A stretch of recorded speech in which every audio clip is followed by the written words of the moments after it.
ইয়া জাল জালালি ওয়াল ইকরাম 111 বার পরে পানিতে ফু দিয়ে ওই পানিটা বাসার চারপাশে ছিটিয়ে দিলে কি হয়?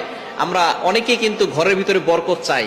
এই বরকত যদি আপনি পেতে চান, অভাব দূর করতে চান, খুবই গুরুত্বপূর্ণ একটি আল্লাহ তাআলার গুণবাচক নাম হচ্ছে ইয়া জাল জালালি ওয়াল ইকরাম।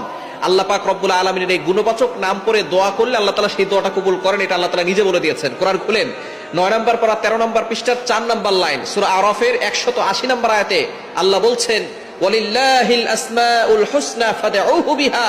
আল্লাহ পাক রব্বুল আলামিন জানিয়ে দিয়েছেন আল্লাহ তাআলার এই গুণবাচক নাম করে যদি কোনো ব্যক্তি দোয়া করে আল্লাহ তাআলা সেই দোয়াটা কবুল করে নেন, অ্যাকসেপ্ট করে নেন।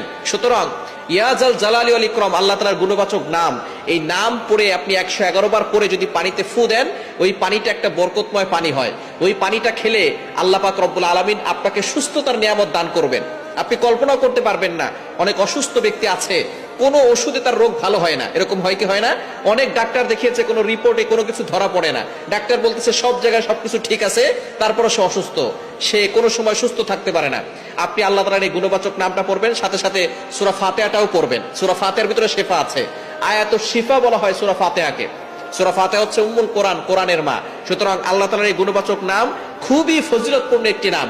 আল্লাহ তাআলা এই নামের বদৌলতে আপনাকে বিপদ থেকে হেফাজত করবেন, আল্লাহ তাআলা আপনাকে সুস্থ করে দিবেন, ঘরের ভিতরে রোগ ব্যাধি আল্লাহ পাক রব্বুল আলামিন দূর করে দিবেন। সুতরাং এটা পানিতে পড়ে ওই পানিটা যদি আপনি খেতে পারেন, আল্লাহ পাক রব্বুল আলামিন আপনাকে শিফা দান করবেন।